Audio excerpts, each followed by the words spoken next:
मेरे प्यारे व्यूवर्स, मैं सुमन अपने YouTube channel creators and viewers पर आप सबों का हार्दिक स्वागत करता हूं और आशा करता हूं कि आप सभी मज़े में होंगे और अपनी तैयारी ज़ोर शोर से कर रहे होंगे।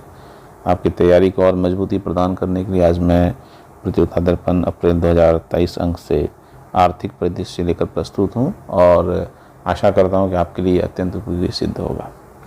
आपसे एक रिक्वेस्ट है कि पूरे वीडियो को बिना स्किप किए हुए पूरा देखें और अगर अच्छा लगे तो आप प्लीज़ कमेंट करें, लाइक करें और अपने तैयारी कर रहे अन्य मित्रों को भी शेयर करें।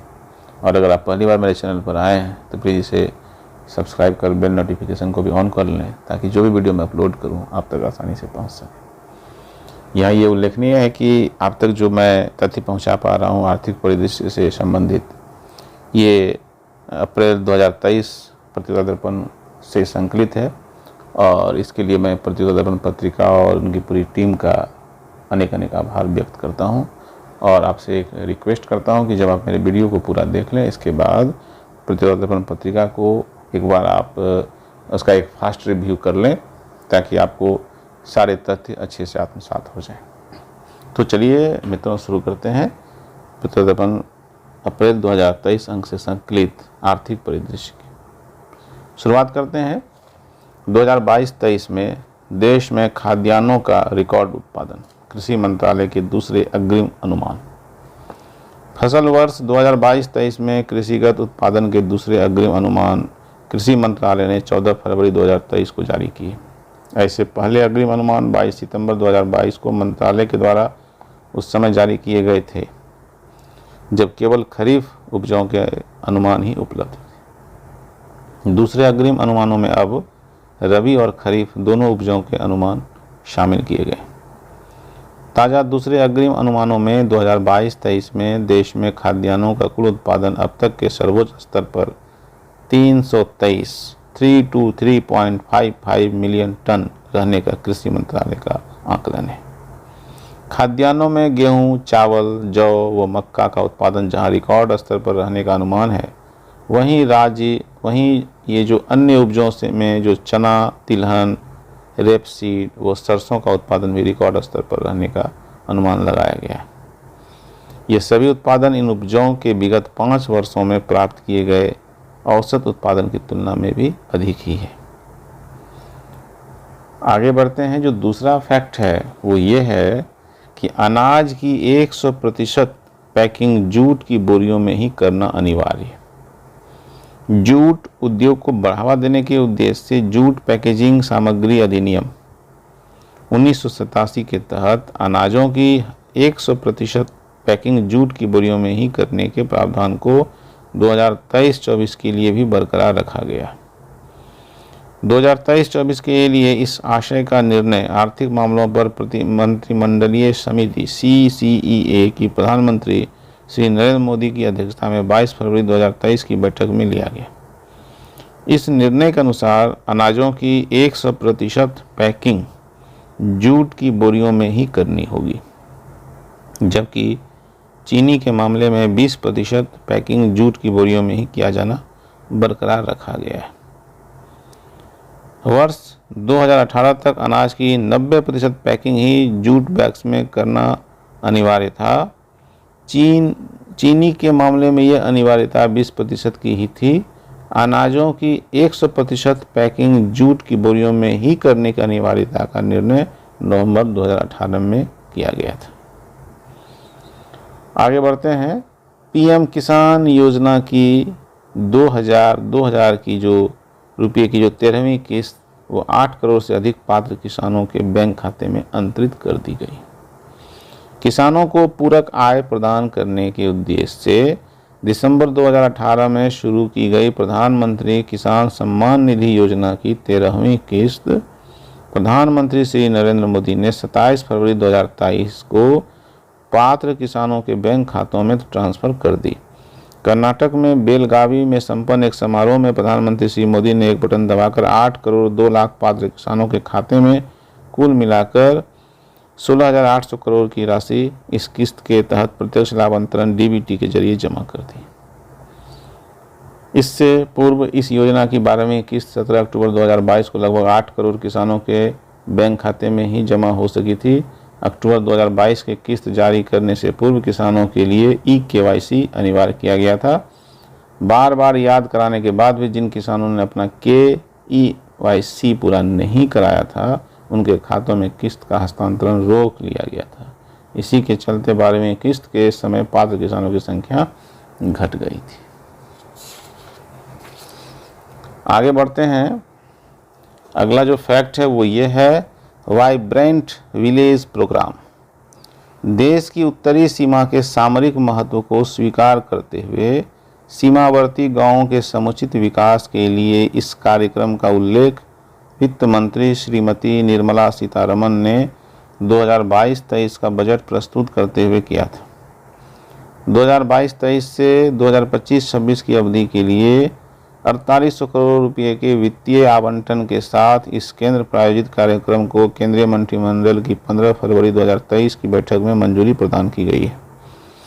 4800 करोड़ रुपये के वित्तीय आवंटन में से 2500 करोड़ रुपये का उपयोग सीमावर्ती सड़कों के विकास के लिए किया जाएगा, ताकि सीमावर्ती निवासियों के लिए आजीविका के उचित अवसर उपलब्ध कराए जा सकें। इससे लोगों को सीमावर्ती क्षेत्रों में अपने मूल स्थानों पर रहने के लिए प्रोत्साहित करने तथा इन गांवों से पलायन रोकने में सहायता मिलेगी।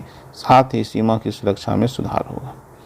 यह योजना देश के उत्तरी भूमि सीमा के साथ के 4 राज्यों और एक केंद्र शासित प्रदेश में आवश्यक अवसंरचना विकास व आजीविका के अवसरों के निर्माण के लिए धन प्रदान करेगी, जिससे समावेशी विकास हासिल करने तथा सीमावर्ती क्षेत्रों में जनसंख्या को बनाए रखने में सहायता मिलेगी। इस कार्यक्रम के पहले चरण में 663 गांवों को शामिल किया जाएगा।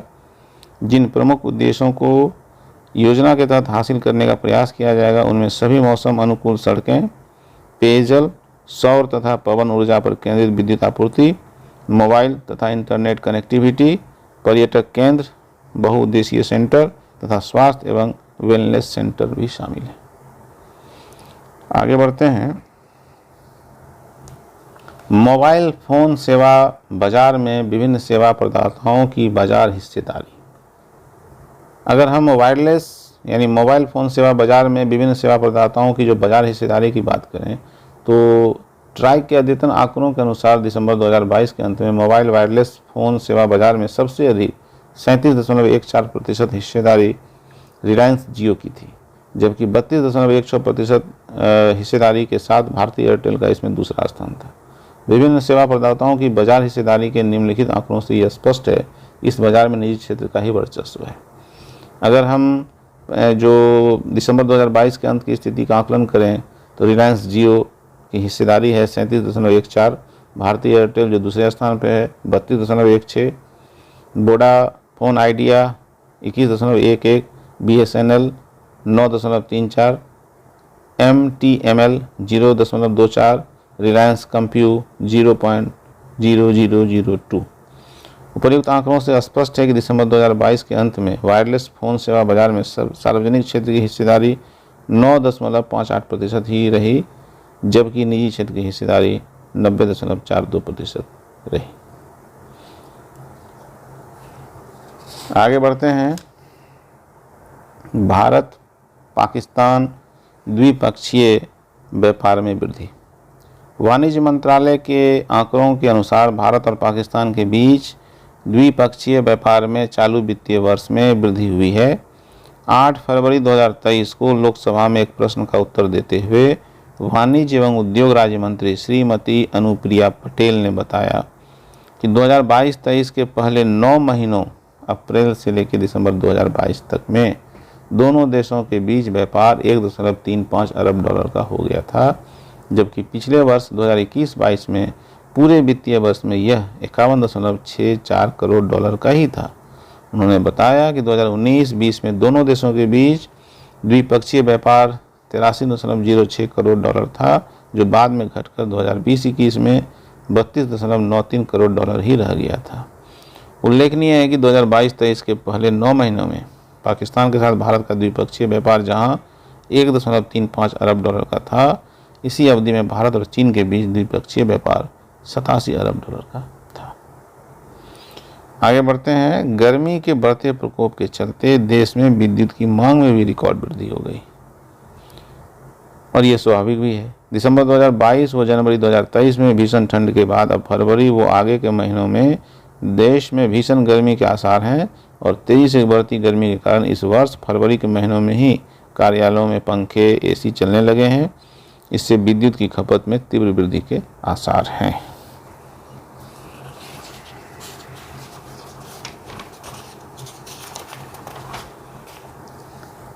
आगे बढ़ते हैं तो कर्नाटक में शिवमोग्गा हवाई अड्डे का उद्घाटन। प्रधानमंत्री श्री नरेंद्र मोदी ने कर्नाटक में शिवमोग्गा में नवनिर्मित हवाई अड्डे का उद्घाटन 27 फरवरी 2023 को किया। 450 करोड़ रुपए की लागत से विकसित इस हवाई अड्डे का यात्री टर्मिनल भवन प्रति घंटे 300 यात्रियों को संभाल सकने में सक्षम है। इसका उद्घाटन करते हुए प्रधानमंत्री ने कहा कि यह हवाई अड्डा प्रकृति, संस्कृति एवं कृषि की भूमि शिवमोग्गा के लिए विकास के द्वार खोलने जा रहा है। इस अवसर पर प्रधानमंत्री ने सरकार की उन नीतियों के बारे में भी चर्चा की जिसके कारण विमानन क्षेत्र का अभूतपूर्व विस्तार देश में हुआ है।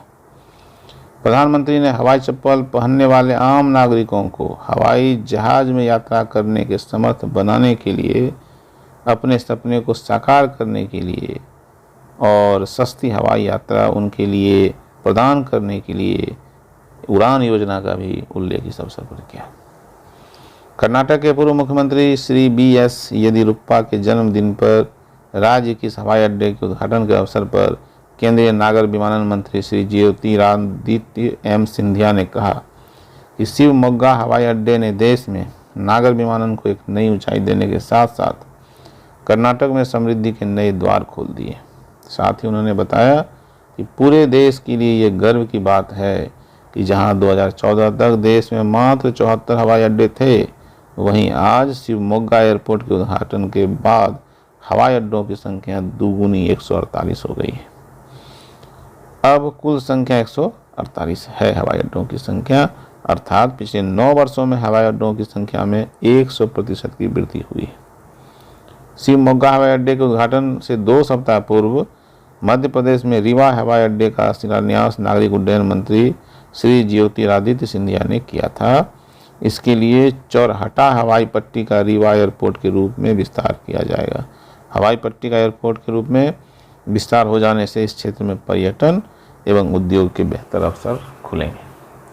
तो मित्रों, ये सारी जानकारी थी, ये सारे तथ्य जो मैं आप तक पहुंचा पाया। आर्थिक समाचार, आर्थिक परिदृश्य से ये जो संबंधित है और आशा करता हूँ कि आपके लिए आपको ये बहुत ही पसंद आया होगा।